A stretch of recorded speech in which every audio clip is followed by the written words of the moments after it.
A quick update. This is certainly not going to take a full hour. I know there's just a ton of stuff going on. So wanted to make everybody aware that the steering committee is scheduled for April 8th. I'm going to go out on a limb based on what's going on that we should probably cancel this, Gabby. Yeah, we're going to... His dog bed right here, probably because they hear a certain someone down in the kitchen. But this is fun. So it's the only goal we have for this is just to have fun. I know that it's kind of a scary time for everybody right now to be stuck at home and sort of wondering what's going on and how long we're going to be at home. A lot of information swirling around. But I just wanted to come on here and answer some questions and talk to folks and catch up because even though we have to be at home, we don't have to be lonely. And social isolation doesn't mean you have to shut off the rest of the world. So a bunch of you submitted a lot of questions. But before I jump into your questions, I did just want to say a big greeting and sending lots of love to Senator Amy Klobuchar and her family today. If you heard the news about her husband being hospitalized with coronavirus, which must be very scary for the family. So Peter and I are sending a lot of love and hope that he makes a swift recovery. I know it must be very concerning and hard to not be at your partner's side, especially when they're going through something as scary as this. So thinking of you, John. Thanks for always being so kind on the campaign trail and hope everything goes well. So lots of questions coming in, and it's very funny to see all the different things that people care about, especially the cooking videos. I did not anticipate that would be a thing people would care about. And the funny thing is the last couple days there weren't cooking videos because we were just reheating leftovers, and I thought that would be really boring. But kind of awkward to be getting emails from people being like, what did you have for dinner last night? We didn't hear from you. Just reheated pasta, Karen. That's all we had. So first thing I saw a lot of people asking about was just coming off the campaign trail. And Peter and I have been joking a lot that we always wished we had more time to spend at home with our dogs and with one another. And here we are, looking like we'll be getting a couple months of that. So it's very nice. We've been cleaning the house, going room by room, and doing a lot of spring cleaning. I'm actually getting Pete to sort through his books, which is incredible, and spending lots of time with the dogs. They both got a bath last night, and that it's really nice to just be home and sort of settling back into that. We're cooking and we're playing board games and spending a lot of time just reading in front of the fire, which is incredible. I'm very glad that we had that time. So, all right, let's jump in.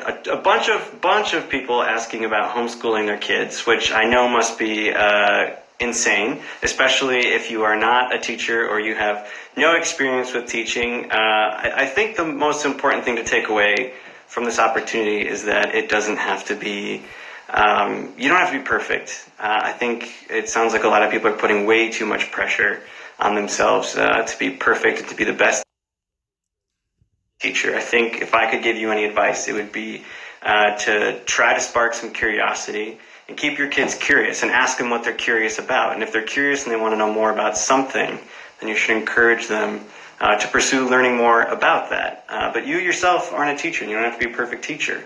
But I've been throwing out some suggestions on Twitter just about creating reading agendas, and today we're talking about having a structured morning meeting, so you're setting some guidelines, that way your kids aren't pestering you all day with questions.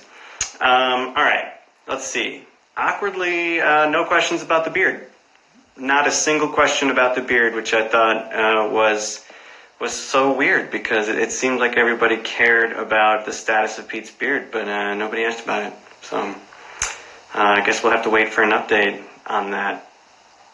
All right, let's see. Abby, why are cheese curds so good? It's because they're miracles, Abby. They are little miracle morsels. Taryn, do you like Taylor Swift? Yes, Taryn. Know your audience. All right, Robin, how are the puppies? Buddy and Truman are doing very well. They're getting almost daily walks, although it's been kind of cold and rainy and snowy here in South Bend, but itching to get outside. They're doing very, very well. We're setting some boundaries with Buddy. I think he missed us a little bit.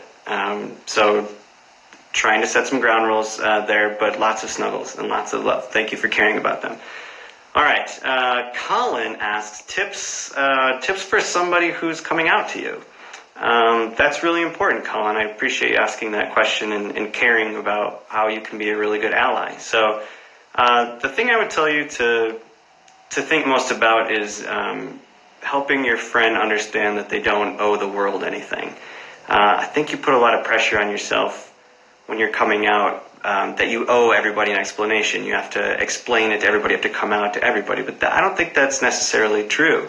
But when one of our friends opens up to us and they decide they want to come out, I think it's really important that we make sure that they know that they're safe and that we love them, and we tell them that repeatedly. And I remember when I came out, I felt like a burden so often that I would come out to a friend, but then if I ever wanted to talk about my insecurities or my fears or my worries, that I would be burdening my friends with all of those worries and insecurities. When in fact, I think it's really powerful if you tell your friend, you are not a burden to me. I love you very much, and I'm going to do everything I can to make sure that you know you feel loved and that you are safe with me. And beyond that, make sure that they're not putting too much pressure on themselves to be perfect for everybody else. And everyone's coming out story is different, and there's not one specific way to be gay, and there's not one specific way to come out. And when you do it for yourself. You don't do it for other people. And so when you're considering coming out, or when a friend comes out to you, make sure that they know how loved they are and how safe they are. And that how much work you're going to do for them if they need you to, and how much space you're going to provide them. All right, so I'm going to stop there with some questions because I know we have a guest waiting to chat with us. So this is the first time I have done this, so let me find my guest. If you have been following Pete for America, you know that we have some rock star supporters and some people who did so much. Let's see. Boop, boop, boop. Connecting. Mandy Moore! Hi. How are you, friend? I'm great. I'm up in my attic. It's What? like reverse Harry Potter. I love it. I'm sitting on the couch in my living room with Joni. Joni! Yeah, we've FaceTimed a few times in the last couple of days just to say hi to each other's dogs, which always puts a smile on my face. I love when you're FaceTiming with a friend and there comes a point where the cameras are both pointed at the dogs. Yeah. And then they're talking. It's like the dogs are having a moment. Totally. I would like to think that Joni and Buddy and Truman are close friends. I feel like they would absolutely get along. Yeah. They would try. Yes. How are you doing? The question of the year. I'm great. I'm trying to stay busy. I feel like Peter is settling into a routine more than I am, so I just kind of walk in circles around the house all day. Like I'll clean a little bit and then walk in a circle, and then like make a sandwich and then walk in a circle. I'm kind of, I don't know, it's like disequilibrium. Like I haven't settled into a routine. Yeah, I think that's okay. We haven't either, really. I mean, for me, I think what's been most helpful is not putting that pressure on myself to figure out what my days have to be filled with and just sort of going with the flow right now. It feels really good to move a little bit, like getting outside and exploring our neighborhood, which I know sounds ridiculous because we've lived in our house now for a couple years. And I feel like I've seen more of the neighborhood on walks with the dogs in the last week than I have the entire time we've lived here, which has been really nice. Yeah. I way too much pressure. Right? When you don't put that pressure on yourself, like I think I've had that conversation with Pete where I'm like, I'm happy for you that you can like settle into this and you can have a routine, but I'm just gonna like give myself some time to realize like I'm in a new Whole new world. Like especially coming off the campaign trail. I can't imagine. Yeah. I think our partners are similar in the sense that, like, my husband Taylor has just been, he's like taken to this time and he's immediately super productive and he's writing and he's like stowed away in his office. And I haven't reacted quite the same way. So we're kind of on a similar wavelength. Yeah. So what are you doing? I mean, what is your, with no pressure, like, are you sort of like establishing a loose agenda for yourself, or? Yeah, I like moving every day. Like, I just did an exercise class on Instagram with like 30 other people. We've been walking every day. We've actually gotten into watching like classic movies that I have sort of put on the back burner. Like, yeah, I'll eventually watch Casablanca. Like, I'd never seen Casablanca. We watched On the Waterfront last night. So I'm trying to sort of like, I guess, have a bit of a cinema education on this break, and cooking as well. And I mean, like everybody, I think all of our pets are so grateful for this time with them at home. Our dogs and cats have never been snugglier. Oh my gosh, yeah. Which is funny because like this is their normal. So they're probably exactly. Why are you home so often? Yeah. Can you give us some space? What have your days been like? I mean, besides walking in circles and eating sandwiches. I think this is, Pete and I were joking about this. I think this is the first time in like over 5 years we've been together. We've cooked like all 3 meals for an entire week. Like, so there's that. And I look forward to that, like cooking. Yeah. And I've also never worked out this much in a single my body hurts tremendously, but you know, you have to move, and one reason why I'm actually motivated to work out so much every day is because I just want to move. It's also really cold here, so I don't want to go for a long walk in the cold. So I, jump on the bike, do my thing. We've got this weight rack in the basement, which was like covered in cobwebs, so we had to like clean it off, you know, dust it off, but that's about it, you know, cooking, working out, working on a few projects, but I'm trying to get back into some books that I haven't had a chance to read in a long time. Right? Isn't that so nice that we can get to those things we've been putting off for God knows how long? I found this on my bedside table. So I read half this book, All the Light We Cannot See. Did you ever read this book? No. And I read about half of it, and the bookmark is a boarding pass from 2017. Got it. Do you feel like you have to start from the beginning now, though? I do. Do you know where you are? So I'm going to start over. Got it. And because I'm going to throw this in there because I know people have been asking, but this is the book Pete is reading, and I know nothing about it. So I'm putting it out there for the... What is it? The Mirror and the Light? The Mirror and the Light, yeah. Oh, wow. That's cool. Everyone keeps asking about like what we're reading, what we're watching. Yeah, what are you guys watching? We just watched The Aeronauts on Amazon. Oh, that was a movie, right? Yeah, like a weather balloon, hot air balloon movie. And I know there's like questions about the historical accuracy and plot points of the movie, but the visuals are like stunning. I had like sweaty hands like half the movie. So. Interesting. I'll have to watch it. We started watching Tiger King last night. Oh. What is that? My God. It's a docuseries on Netflix about Joe Exotic, the like big cat zookeeper guy. It's insane, Chaston. I don't know if you guys are ready to jump into that. I mean, I've got time. It's a real palate cleanser from On the Waterfront, I'll tell you that much. Yeah. Well, Taylor told Pete about this this like Netflix for old movies. What's it called? Oh, the Criterion app. It used to be like the Criterion Collection. Yeah. That's pretty much what we're doing these days, is just going through the Criterion Collection. Downloaded it yesterday. Oh, you did? Oh, I'll have to tell Taylor. He'll be so psyched. Yeah. Well, thank you for joining us. It's always so nice to see your face. It's nice to see your face. I'm glad you guys are hanging in there and spreading cheer. By the way, thank you for turning me on to all those penguin videos. That made my day. I'm sure everybody has seen them. I'm like always the last person on the planet to see that sort of stuff. You're really good about like hipping me to what the internet is watching. So thanks, Just.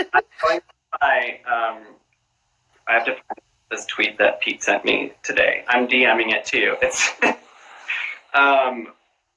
it says, "Pray for the zoo animals in this time of crisis." I mean, they're really getting well taken care of, but they're also living through an era of zookeepers saying, "You know what? Eff it, let's just show them each other." And it's like a seal. I love it so much. It makes me smile. Well, good. All right. Well, it was so good to see you. All right. We'll chat soon. Okay. Bye. Bye. All right. Love Mandy Moore. She's the best. All right, couple more questions. Let's see. Oh, Alex wants me to talk about Pete. Well, Alex, I did that for 1.5 years. I mean, can I have a moment? Oh, look. Hello. Look who's decided to join us. Who could it be but the beard himself? Hey, do you know where the paper clips are? Okay, you're gonna come into the frame. Yeah, it's right there. Look, everybody. It's my husband. And the beard. It looks so good. It's coming along, right? It is. It's coming along. This really is well. this is 1 week's worth, so we'll see what week 2 brings. I had to shave. We've decided that I look best with maybe like a day or 2 of scruff, and then it's not downhill from there. It's like a cliff from there. It goes from like nice to like you really need to take care of yourself. You look disgusting. So I shaved for everyone today. Here's somebody else coming up the steps, but it takes them a very long time. Aw, come here, bud. Come here. Everyone needs to see Buddy. This is good for the soul. You gonna make it up here? He'll make it. Oh, what a boy. Okay. All right. Well, before we go, Buddy's gonna say goodbye to the world. Bye. Hi, world. Bye, world. All right. Yeah, he's out of breath. There's a lot of steps. But I thought you should share with everybody. Obviously, you're doing a lot of phone calls and you're reading a lot more than I am and talking to a lot more people than I am. How, especially, can people be helpful right now and maybe give them a little advice? Yeah, so I think the most important thing is to look for good, trusted sources of information. There's a lot of information and there's a lot of misinformation out there. But the most important thing is to pay attention in particular to what is coming from public health officials. We're seeing a lot of governors and mayors stepping up. When the governor or mayor where you live says, stay home, please stay home. There are so many steps that we can take to help the spread of the epidemic. And unfortunately, this is one of those strange moments where often the best thing you can do is to not do much, to hunker down, find ways to support remotely the things that you care about and that you believe in. And remember that when you participate in that social distancing, you're not just protecting yourself, you're protecting a lot of others too. This is going to be tough. There's no getting around that. But I've also been really moved hearing about how people are lifting each other up and how people are getting through life right now. Just today we talked with a supporter in Iowa who their son had his 11th birthday, was expecting and hoping for a sleepover. The family arranged a family sleepover instead.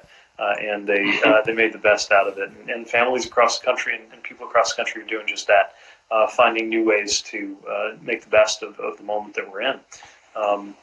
As we know, Washington right now is working on a package. It's going to be really important to have one that supports individuals as well as businesses. And it's going to be really important to pay attention to what experts have to say and what local and state leaders have to say. I've been in touch with mayors who are pushing to make sure that cities and local governments are remembered in this work, and it's going to be really important for that to happen too. So we'll continue doing what we can remotely as people across the country are learning how to do. But I'm really excited to say, after being on the phone a lot these last few days, that our community of supporters is just as wonderful as they've ever been, gathering around those values that we all share. They're the best. Thank you, everyone, for keeping up with us. It's been fun keeping up with you. We're trying to answer a lot of supporter mail. It's a mountain of mail, and it means so much to hear your stories and hear what the campaign meant to you and keeping up with you. as well. This has been fun. There's thousands of questions, so maybe we'll do this again. I think we'll do it again. I think I've got a couple more people, not only that I think you should hear from, but I want you to meet. So let's plan for Wednesday. Let's do this again Wednesday, 3 o'clock. We'll answer more of your questions. We'll get a status update on the beard, obviously. Maybe maybe Truman will swing by. We'll have another guest for you, and we'll just keep hanging out with one another. Just remember, social isolation doesn't mean you got to be a stranger to the world. So hopefully this brought you some smiles. Please wash your hands. Please take care of the people around you. Reach out to your parents, especially the elderly in your life. And don't forget to be kind to one another. So until Wednesday, take care. We'll see you soon.